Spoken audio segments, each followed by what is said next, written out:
Shalom. Mari kita bersama membuka Alkitab kita dalam kitab Ibrani pasal yang ke-12. Ibrani pasal yang ke-12 ayat yang pertama sampai ayat yang ke-4.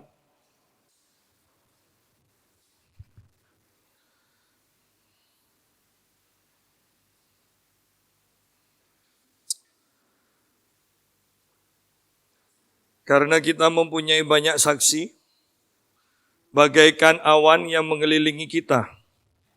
Marilah kita menanggalkan semua beban dan dosa yang begitu merintangi kita, dan berlomba dengan tekun dalam perlombaan yang diwajibkan bagi kita. Marilah kita melakukannya dengan mata yang tertuju kepada Yesus, yang memimpin kita dalam iman, dan yang membawa iman kita itu kepada kesempurnaan, yang dengan mengabaikan kehinaan tekun memikul salib ganti sukacita yang disediakan bagi Dia, yang sekarang duduk di sebelah kanan tahta Allah. Ingatlah selalu akan Dia yang tekun menanggung bantahan yang sehebat itu terhadap dirinya dari pihak orang-orang berdosa, supaya jangan kamu menjadi lemah dan putus asa. Dalam pergumulan kamu melawan dosa, kamu belum sampai mencucurkan darah. Nah, dalam pengiringan kita percaya bahwa kita hampir selesai. Ini sudah akhir zaman, detik-detik terakhir, ya, sehingga setiap iman akan digoncangkan. Setiap iman akan digoncangkan. Hanya yang sempurna saja yang tetap akan teguh. Oleh karena itu iman kita harus bertumbuh.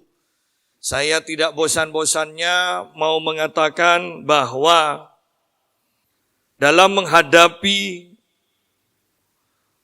semua tantangan di zaman kita ini, baik dalam keuangan, baik di dalam menghadapi virus corona, yang perlu ditingkatkan adalah iman kita. Bukan takut, bukan menyembunyikan diri. Ya, yang perlu ditingkatkan adalah iman kita. Kita harus selalu sadar ada dua alam.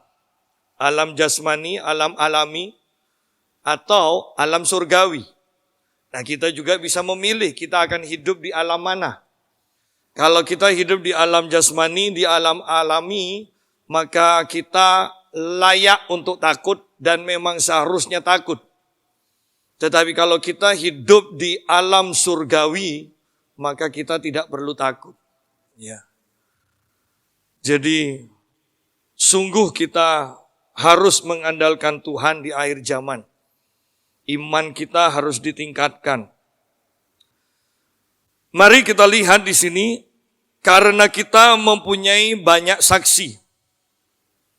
Bagaikan awan yang mengelilingi kita, marilah kita menanggalkan semua beban dan dosa yang begitu merintangi kita, dan berlomba dengan tekun dalam perlombaan yang diwajibkan bagi kita.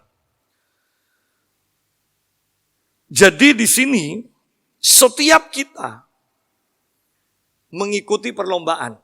Setiap kita mengikuti perlombaan. Oleh karena itu yang harus kita perhatikan, tidak ada orang yang ikut lomba tanpa persiapan, tanpa latihan. Bahkan di dalam kitab Efesus dikatakan bahwa kelima jawatan diberikan untuk memperlengkapi orang-orang kudus, dikatakan, untuk memperlengkapi.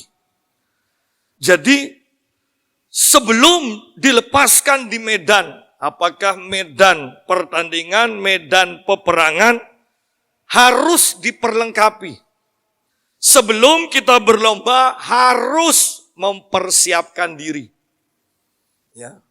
Bukan hanya supaya menang. Ingat, bukan hanya supaya menang, walaupun menang itu memang tujuan kita. Bukan hanya supaya menang, tetapi supaya tidak mempermalukan diri sendiri. Anda bisa bayangkan ikut lomba tanpa persiapan, mau lomba tinju, mau lomba angkat besi, mau lomba lari maraton tanpa persiapan, maka itu akan mempermalukan diri kita sendiri. Ikut maraton hanya gagah di 400 meter pertama. Ya kan, tanpa persiapan. Ya kalau bisa 400 meter. Ya. Tanpa persiapan sebenarnya kita mempermalukan diri sendiri.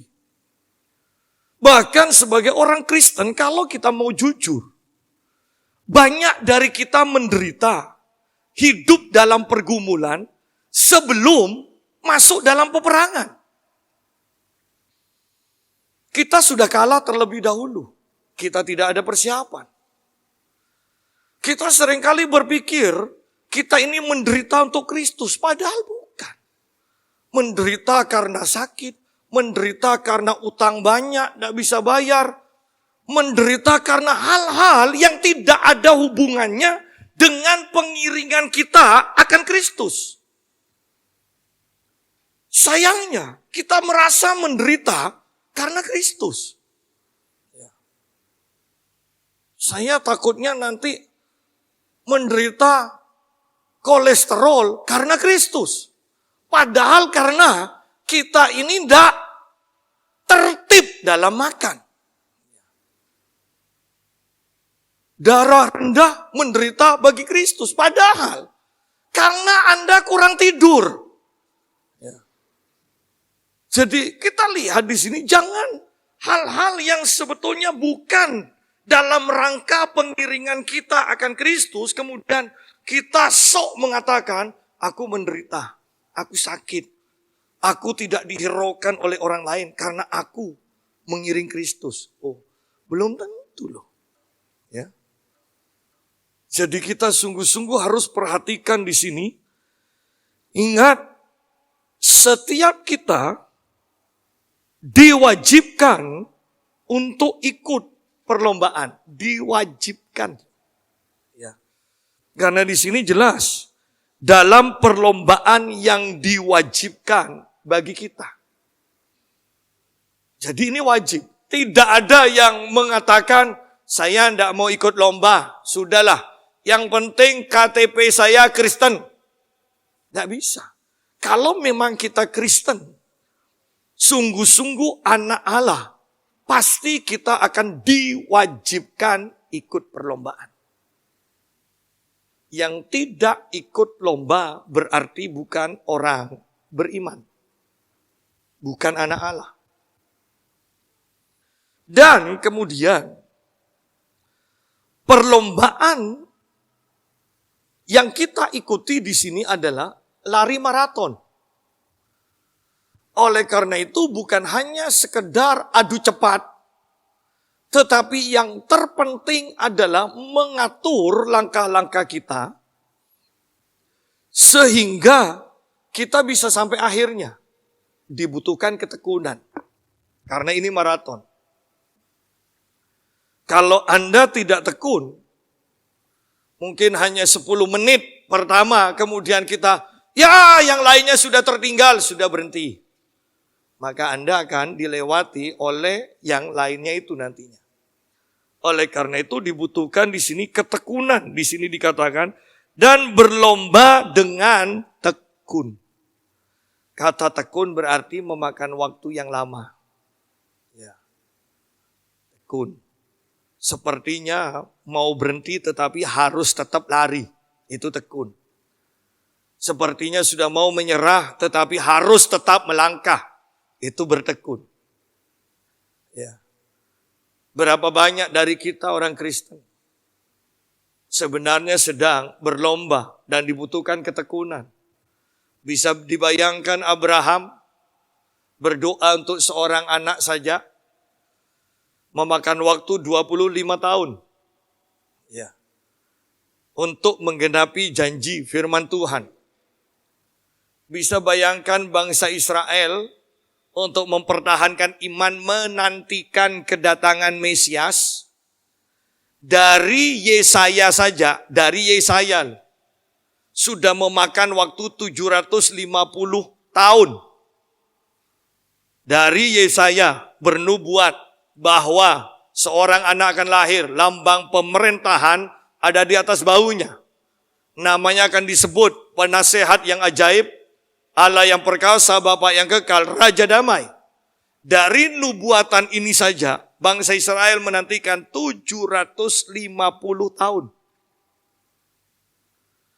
Bagaimana kalau diurut kepada janji kepada Adam bahwa anak perempuan itu akan menginjak kepala ular. Sudah berapa ribu tahun berarti sampai kedatangan Yesus. Oleh karena itu, bagi kita yang mungkin sudah berdoa 1 tahun, 2 tahun, 3 tahun. Ingat kata ini, bertekun.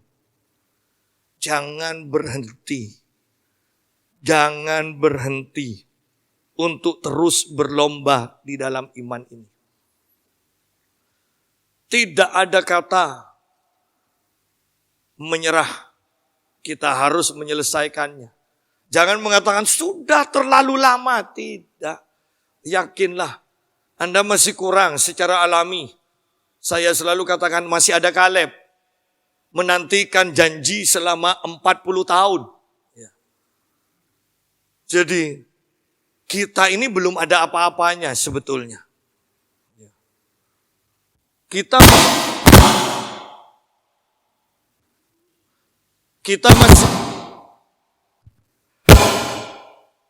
Kita masih mending bahwa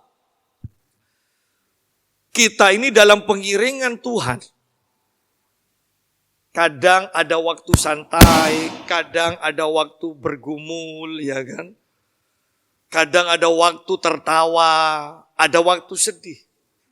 Kalau kita bandingkan dengan kehidupan Rasul Paulus, membacanya saja sudah ngeri, apalagi ngalami. Ya. Sering mengalami kelaparan, sering telanjang, terombang-ambing di laut, difitnah, didera, dipukul, segala macam.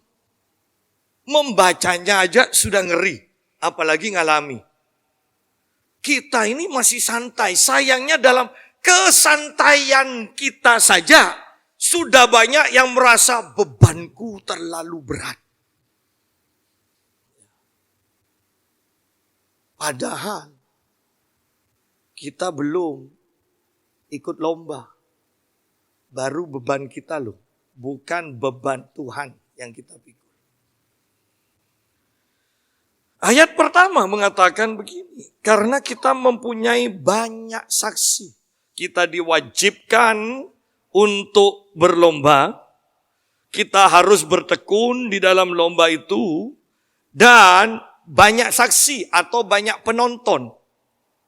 Ya, banyak penonton. Bisa bayangkan ikut lomba dengan ribuan, puluhan ribu penonton dan kita tidak mengadakan persiapan. Itu sangat memalukan. Dan ini dikatakan penontonnya bagaikan awan yang mengelilingi kita. Banyak, ini berbicara banyak. Ingat yang menonton kita. Ada orang-orang beriman yang melihat kehidupan kita. Ada orang-orang yang tidak beriman yang memperhatikan kehidupan kita. Dan yang harus kita tekankan adalah kita adalah terang. Sehingga salah sedikit aja, itu jelas kelihatan karena kita terang. Kita adalah terang dunia. Oleh karena itu kita harus hati-hati. Penontonnya ada orang beriman yang lain, ada orang yang tidak beriman, ada malaikat-malaikat, ada setan yang menonton, dan tentunya ada Tuhan sendiri. Pada akhirnya, yang menonton kita mungkin bisa kita tipu kalau itu saudara seiman atau orang lain yang tidak beriman. Tetapi bagaimana kalau setan yang menonton? Apakah kita bisa menipu? kadang bisa. Selama kita tidak melakukan tindakan dan belum mengucapkan perkataan, setan kadang tidak tahu hati kita. Ya. Tetapi pada akhirnya penonton yang satu tidak boleh kita remehkan, yaitu Tuhan. Dia akan menonton perlombaan kita sampai kedalaman hati kita. Tidak ada yang bisa disembunyikan. Oleh karena itu betapa pentingnya kita seperti firman tadi pagi berusaha untuk hidup kudus. Berusaha untuk hidup kudus. Karena kita mempunyai banyak saksi. Karena kita mempunyai banyak penonton. Bagaikan awan yang mengelilingi kita. Marilah kita menanggalkan semua beban dan dosa yang begitu merintangi kita. Beban dan dosa, bukan hanya dosa loh. Beban dan dosa yang begitu merintangi kita, dikatakan beban dan dosa ini yang akan menjadi jerat bagi kita. Menjadi jerat. Jadi kata merintangi ini adalah menjadi jerat. Ya, menjadi jerat, merintangi kita. Kalau kita perhatikan, kita lihat di dalam kitab Matius pasal yang ke-11 kita berbicara tentang beban dulu, bukan dosa. Dosa sudah jelas, beban itu beda. Matius 11 ayat 28 sampai 30. Marilah kepadaku semua yang letih, lesu, dan berbeban berat. Aku akan memberi kelegaan kepadamu. Pikulah kuk yang kupasang dan belajarlah padaku.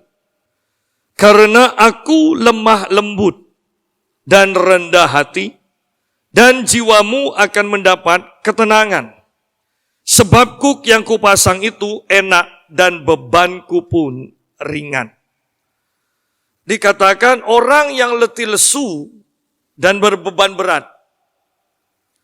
Berbeban berat yang mengakibatkan letih lesu. Ya. Tidak ada kelegaan. Dan Yesus katakan bahwa beban itu hanya bisa ditanggalkan ketika kita ini datang mendekat kepada Tuhan. Sebab jelas di sini dikatakan, marilah kepadaku semua yang letih lesu dan berbeban berat. Berarti tanpa kita datang kepada Yesus, maka selamanya kita ini akan berbeban berat. Hanya ketika kita mau meresponi panggilan Tuhan, marilah kepadaku, datang, mendekat. Mendekat. Ingat perumpamaan tentang anak bungsu? Bahwa dia kehilangan segala-galanya. Bukan hanya karena dia berfoya-foya, tetapi yang terutama karena dia meninggalkan bapaknya jauh. Jauh. Tetapi ketika anak bungsu ini, ketika dia sudah tidak mempunyai apa-apa, dia datang mendekat kepada bapaknya, langsung ada kelimpahan. Langsung ada pemulihan. Langsung ada kebebasan. Ketika mendekat kepada bapaknya. Dan di sini Yesus juga mengatakan, marilah kepadaku. Jangan jauh. Yang jauh, mendekatlah kepadaku. Semua yang letih, lesu, dan berbeban berat. Yesus menjanjikan, aku akan memberi kelegaan kepadamu. Pikulah kuk yang kupasang, belajar kepada Tuhan. Karena aku lemah lembut. Aku lemah lembut dan rendah hati. Dan jiwamu akan mendapat ketenangan. Seringkali saya katakan, lemah lembut bukan berbicara tentang seorang pria yang gayanya seperti wanita. Bukan. Ya. lemah lembut adalah orang yang memiliki kekuatan, memiliki otoritas, tetapi tidak mau memamerkannya. Dia bisa menguasai untuk tidak mengeluarkan kekuatannya. Ya. Dan inilah yang disebut lemah lembut. Yesus, ketika dia ditempeleng, ketika dia dicambuk, ketika dia dihina, dia bisa saja mendatangkan 1 batalion pasukan malaikat. Tetapi dia tidak mau melakukannya. Itu adalah lemah lembut. Yang dimaksudkan lemah lembut itu seperti itu. Musa adalah orang yang lemah lembut. Paling lembut hatinya dikatakan. Musa punya otoritas. Tapi ketika oleh Maryam, Musa disalahi, Musa diem. Musa tidak melawan. Justru Tuhan yang menghukum Maryam dengan penyakit kusta. Ini orang yang lemah lembut. Dan Yesus pun seperti itu. Yesus katakan, mari belajar kepadaku. Belajar kepadaku. Belajar. Belajar bagaimana? Yesus yang adalah Allah, mengosongkan dirinya, memakai rupa manusia daging, dan bahkan mati sebagai orang berdosa. Dia tidak mempertahankan, tetapi dia melepaskan. Banyak orang itu mengalami keletihan, berbeban berat. Kenapa? Ingin diakui, ingin dipuji oleh orang-orang di sekelilingnya. Gaji 5 juta beli Pajero. Mungkin 1 bulan dari nabung-nabung bisa bayar 1 bulan. Selanjutnya, itu pun bisa bayar 1 bulan, jarang keluar, hanya dicoba 1 kali. Tidak kuat beli bensinnya. Dan yang dipikir kemudian Anda bisa bayangkan, semuanya serba diirit, semuanya serba diirit. Beban, semakin beban, bebannya semakin berat. Tidak bisa seperti itu. Hiduplah berpadan dengan apa adanya. Karena pada akhirnya Anda harus menghibur diri Anda sendiri, berjalan sesuai dengan pengertian bahwa Allah melihat hati. Allah memperhatikan hati. Allah melihat kedewasaan hati kita. Bukan kekayaan, bukan kegantengan, bukan kecantikan. Bukan. Bahwa Allah memperhatikan hati. Yang harus membuat kita malu adalah ketika dari hari ke hari, tahun ke tahun, hati kita tidak mengalami perubahan yang menjadi semakin baik di hadapan Allah. Itu yang harus bikin kita malu. Tetapi kalau hanya kita tidak bisa memamerkan, kita tidak bisa beli rumah tingkat, tidak ada yang perlu dibikin malu oleh kita. Jadilah orang yang sederhana. Dan saya selalu katakan, semakin kita dekat dengan Tuhan, maka kita akan semakin hidup dengan sederhana. Bukan kekurangan, bukan. Hidup sederhana. Semakin kita dekat dengan Tuhan, tidak perlu membuktikan diri kepada orang-orang lain. Lihat aku ini loh, aku ini hebat. Tidak perlu. Karena kebenaran, bahkan kebenaran yang tersembunyi, dengan seiring berjalannya waktu, kebenaran itu akan muncul.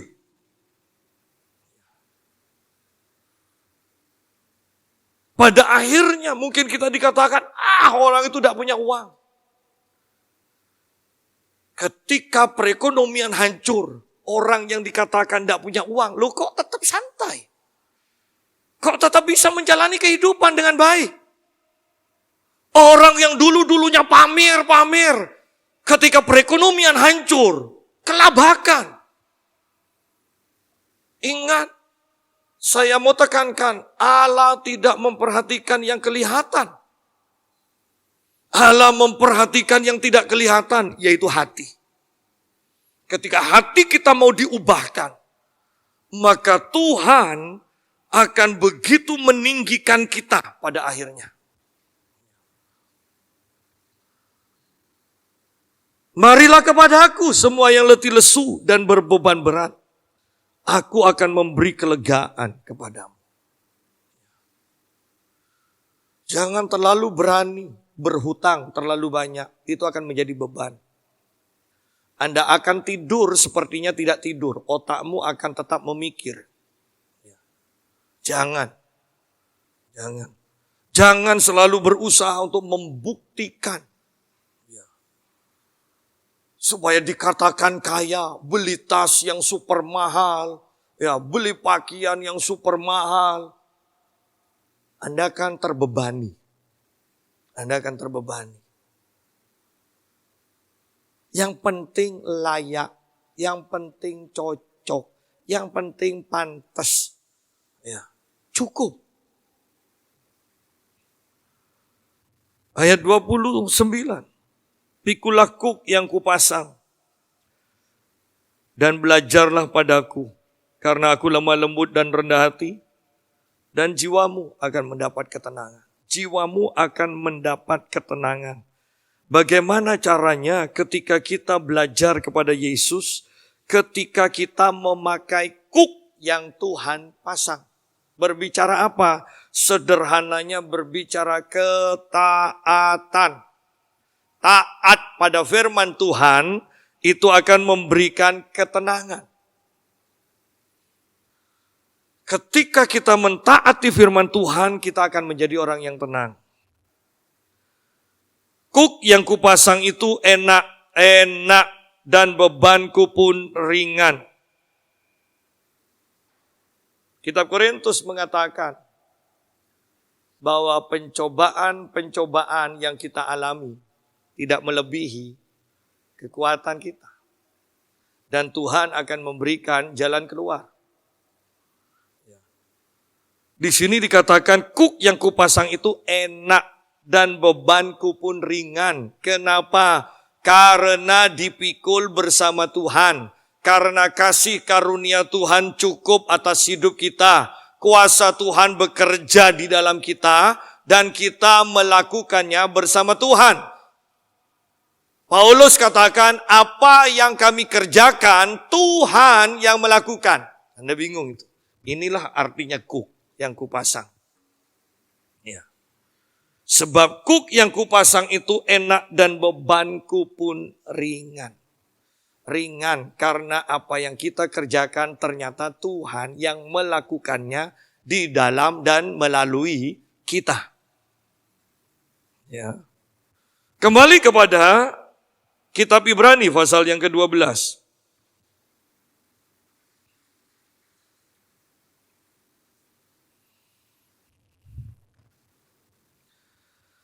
Marilah kita menanggalkan semua beban yang menjadi beban kita. Tanggalkan. Dan kemudian yang kedua jelas, dosa yang begitu merintangi kita. Dosa. Banyak macamnya dosa. Dosa perzinahan, dosa pembunuhan, dosa korupsi, dan sebagainya. Tetapi jangan remehkan dosa yang dianggap alami. Maksudnya yang dianggap biasa, wajar oleh orang-orang di sekeliling kita. Yaitu marah, dengki, iri, pahit, kecewa. Jangan remehkan. Karena justru hal-hal yang seperti ini, hal yang kecil, tanda kutip, yang akan bikin kita tersandung. yang akan bikin kita jatuh. Ya. Karena bagi orang Kristen yang sungguh-sungguh lahir baru, sudah jelas kita pasti tidak akan melakukan pembunuhan. Ya. Kita tidak akan berzina, jelas. Tetapi kalau marah, kalau tersinggung, kalau kecewa, kita akan anggap wajar. Padahal sama, itu dosa. Ya. Itu dosa. Itu akan merintangi kita dalam perlombaan. Kata merintangi kita dikatakan menjadi jerat bagi kita. Menjadi jerat. Berarti kita tidak bisa melanjutkan perlombaan iman kita. Sudah dijerat, sudah diikat. Kita tidak bisa berlari lagi karena sudah dijerat. Ayat yang kedua. Marilah kita melakukannya dengan mata yang tertuju kepada Yesus. Garis finishnya adalah Yesus. Ya. Garis finishnya adalah Yesus. Jangan teralihkan. Ada yang bersorak-sorak, ada yang memuji kita, ada yang mencaci kita, ya kan? Namanya penonton kan? Walaupun Cristiano Ronaldo itu sudah hebat, tetap yang nonton akan katakan bodoh, ya. Ya, padahal suruh nendang sekali aja pakai ancang-ancang tetap petok. Ya. Jadi jangan hiraukan para penonton yang memuji, yang mencaci maki, yang merendahkan. Fokus kita adalah garis finish, yaitu Yesus. Karena iman kita yang disebut iman sempurna adalah iman Yesus sendiri. Oleh karena itu, jelas di sini dikatakan, marilah kita melakukannya dengan mata yang tertuju kepada Yesus. Kalau sudah seperti ini, tidak mungkin sombong. Mau sehebat apapun iman kita, tetap tidak bisa menjangkau iman Tuhan. Tidak akan bisa sama. Ya kan? Sehingga ini akan menjaga kerendahan hati kita. Bahwa kita belum sempurna. Ingat, bukan saudara seiman kita. Bukan hamba Tuhan yang menjadi patokan. Target iman kita itu akan jadi seperti apa. Tetapi iman yang ada pada Yesus sendiri. Marilah kita melakukannya dengan mata yang tertuju kepada Yesus. Yang memimpin kita dalam iman dan yang membawa iman kita itu kepada kesempurnaan. Lihat, Yesus yang memimpin atau yang mengawali iman, dan Yesus juga yang sudah mengawali iman ini, membawa iman ini sampai pada kesempurnaan. Oleh karena itu kita akan kembali kepada pernyataan Paulus, apa yang kami kerjakan adalah Tuhan yang melakukannya. Bahwa iman di mana kita berlari dengan iman ini, diawali oleh karya Yesus, dan terus melangkah bersama Yesus, sampai sempurna seperti Yesus. Di dalam kitab Filipi pasal pertama ayat yang ke-6, di sini dikatakan begini. Filipi pasal pertama ayat ke-6. Akan hal ini aku yakin sepenuhnya, yaitu Ia, Tuhan yang memulai pekerjaan yang baik di antara kamu akan meneruskannya sampai pada akhirnya pada hari Kristus Yesus. Tuhan yang mengawali, terus Tuhan yang akan menyelesaikannya sampai akhir. Sampai kedatangan, sampai pada hari Kristus Yesus. Saya sederhanakan kembali. Bahwa Tuhan yang mengawali dan Tuhan juga pada akhirnya yang menjadi target. Tuhan yang mengawali, Tuhan yang menyelesaikan. Dia akan terus bekerja, meneruskannya sampai pada akhirnya. Dia yang akan terus mengerjakannya. Oleh karena itu,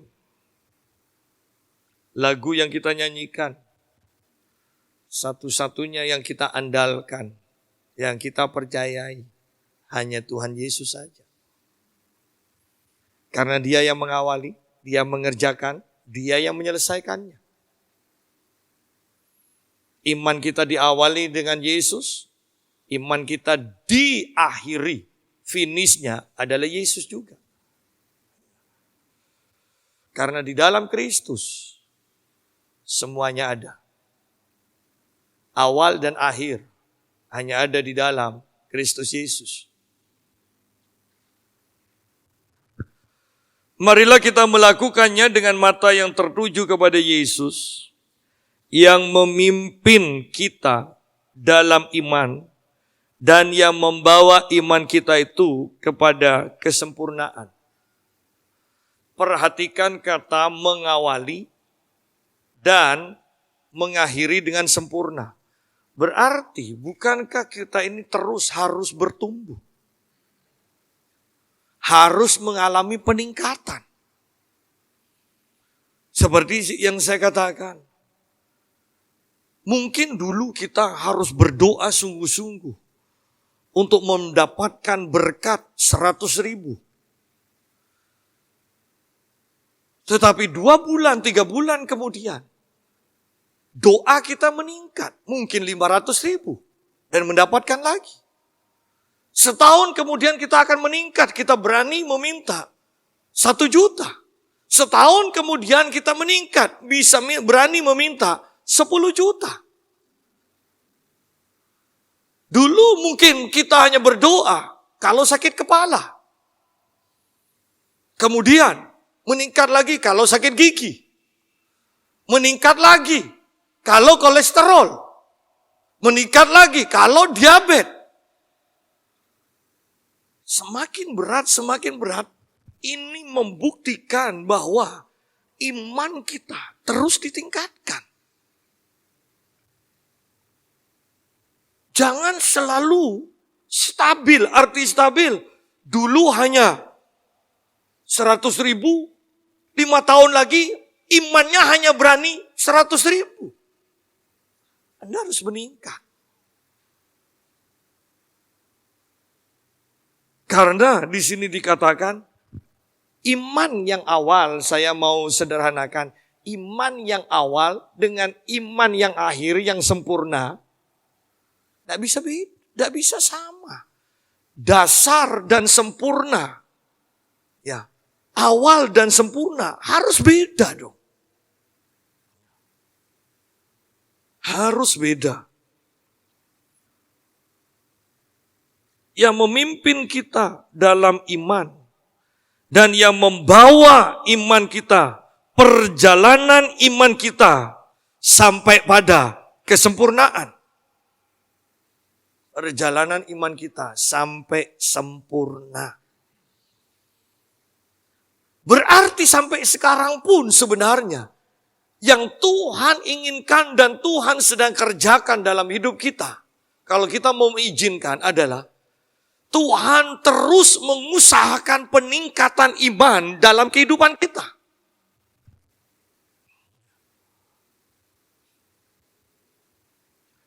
Kadang saya lucu dengan satu hamba Tuhan gereja yang mengatakan begini. Berhubung COVID semakin merajalela, intinya seperti itu. Semakin berhubung COVID semakin merajalela, maka untuk sementara ibadah ditiadakan. Tetap tingkatkan iman Anda. Ini kan anti klimaks kan? Suruh tingkatkan iman tanpa ibadah itu bagaimana? Tidak masuk akal. Tidak masuk akal. Dan saya hanya bisa katakan orang ini, pendeta ini pun, Hanya bisa asal nyeplos saja, tidak ngerti apa yang dikatakannya. Imanmu akan meningkat ketika engkau semakin dekat dengan Tuhan. Tidak ada cara lain. Imanmu akan meningkat ketika engkau semakin dekat dengan Tuhan.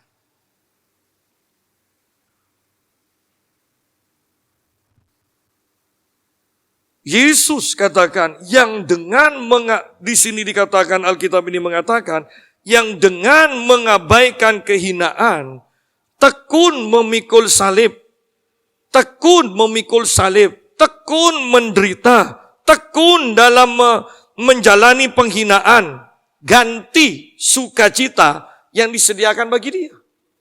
Dia tahu bahwa tidak masalah sekarang dihina.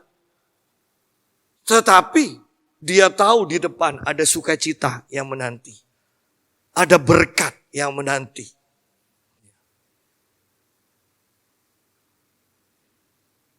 Yang sekarang duduk bahkan dikatakan di sini.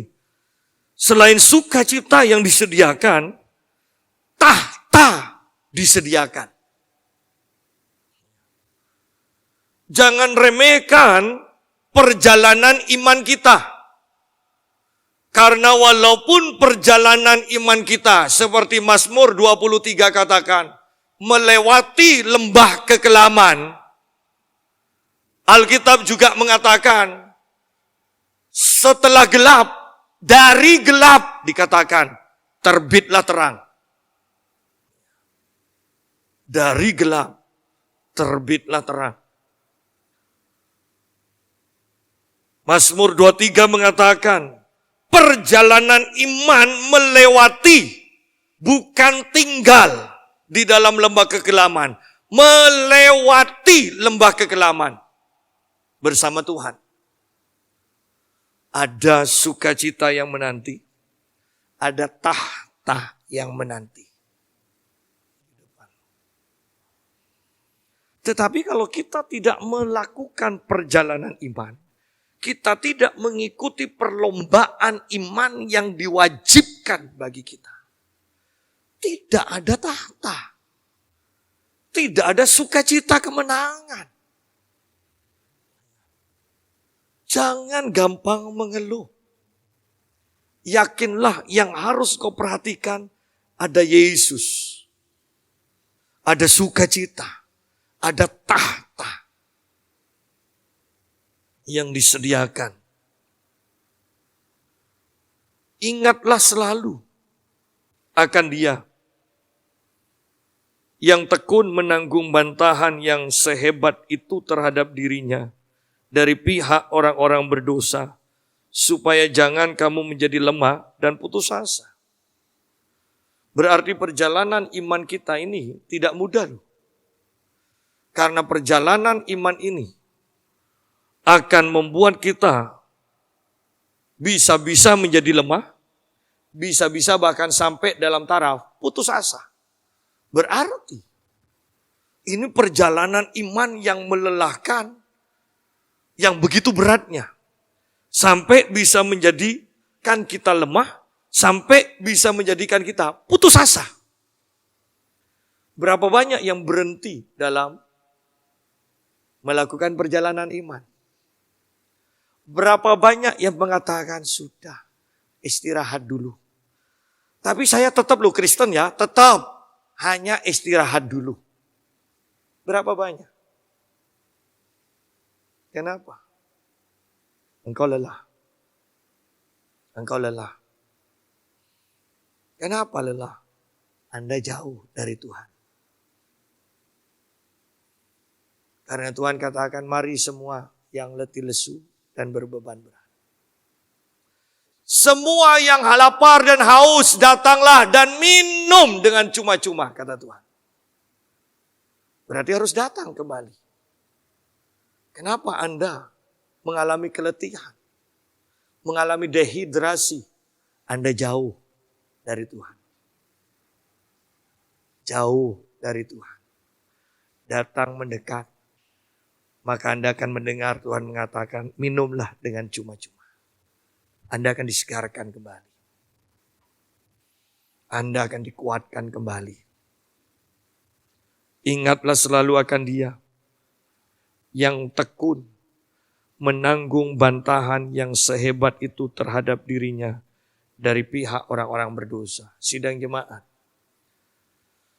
Di hari-hari terakhir, dosa akan semakin bertambah. Maka semakin kita hidup kudus, maka kita akan semakin dicemooh. Kita akan semakin direndahkan. Dan butuh ketekunan untuk terus hidup dalam kekudusan. Di sini dikatakan, ingatlah selalu akan Yesus yang tekun menanggung bantahan. Berarti ini waktunya lama loh. Bisa-bisa seumur hidup. Ya, tekun, kata tekun berarti waktunya lama. Butuh ketekunan berarti tidak mudah. Ya, berarti ini sukar, butuh ketekunan.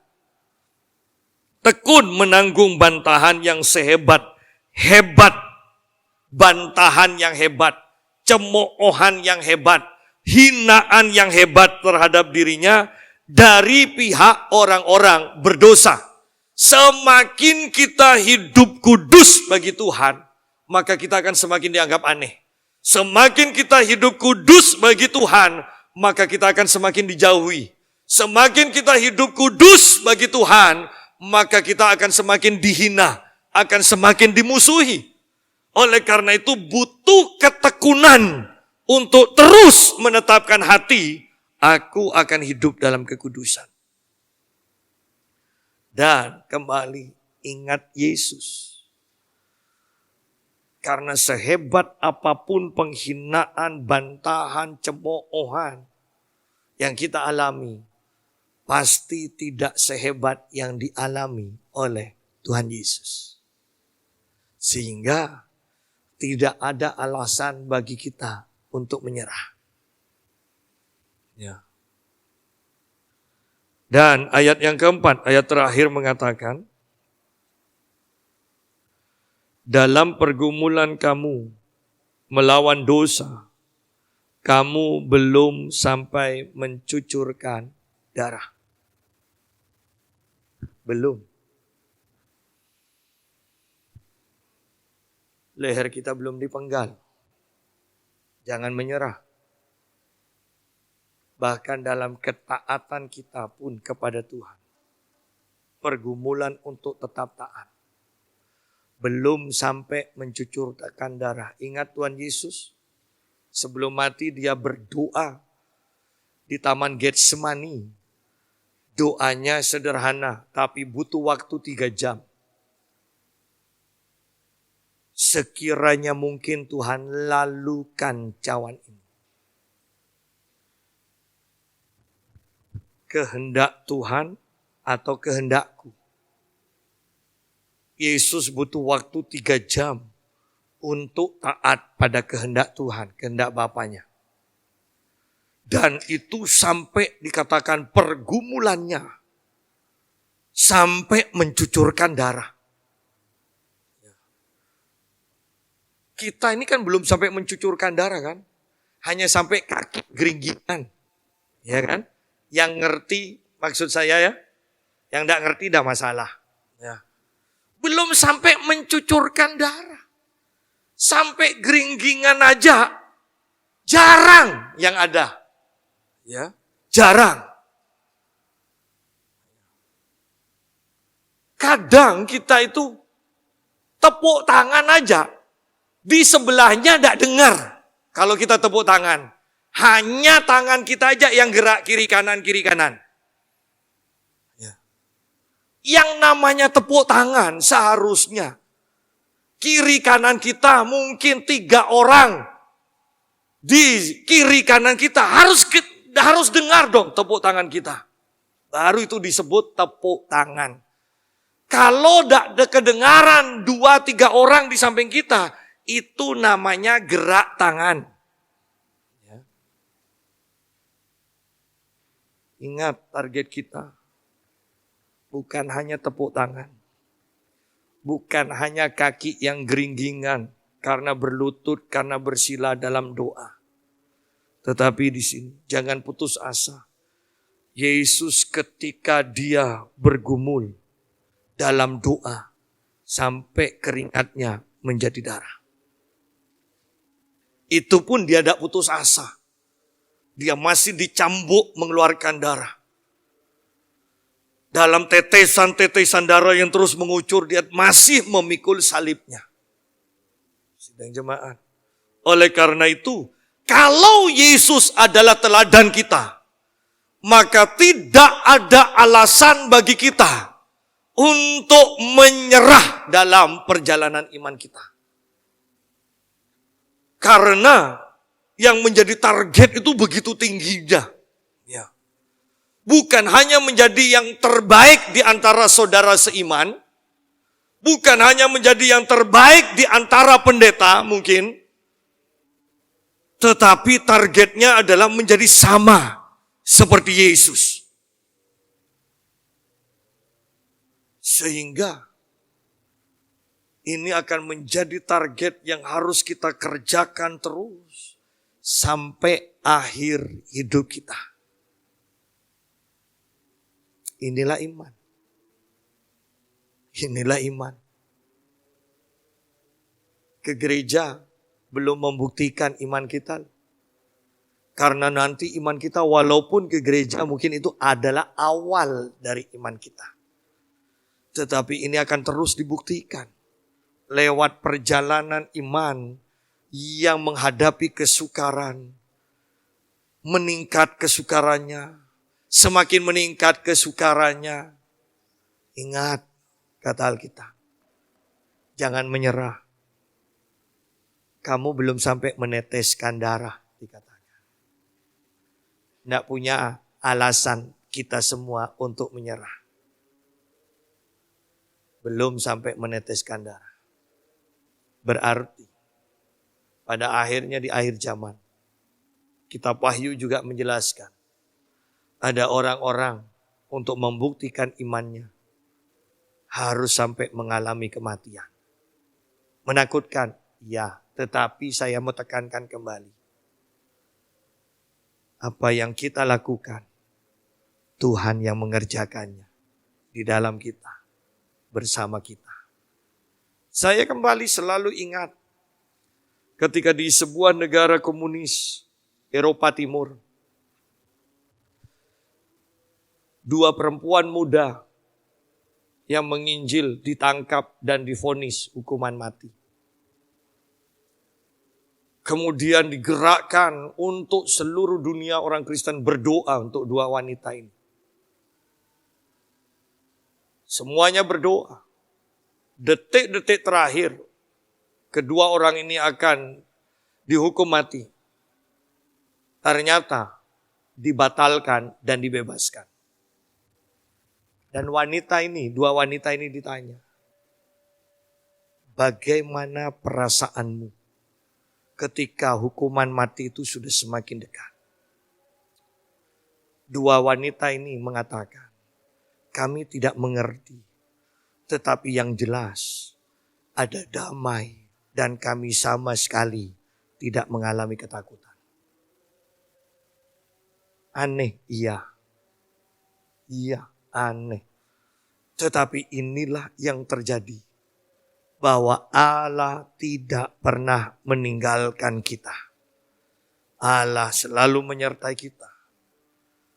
Kata Pak Kris Muntu, ingat ketika kita disiksa pun, Dia ahli untuk dalam membius kita sehingga tidak akan mengalami rasa sakit. Dia ahli. Yang penting kita mau taat. Perjalanan iman kita tidak mudah. Kita harus dekat dan selalu berjalan bersama Tuhan. Jangan sampai jauh karena perjalanan iman kita adalah memakan jarak yang jauh. Anda akan dehidrasi kalau jauh dari Tuhan. Anda akan kehausan, Anda akan keletihan. Dengarkan suara Tuhan kembali. Semua yang haus dan lapar, datang dan minum dengan cuma-cuma. Tuhan memberkati kita semua.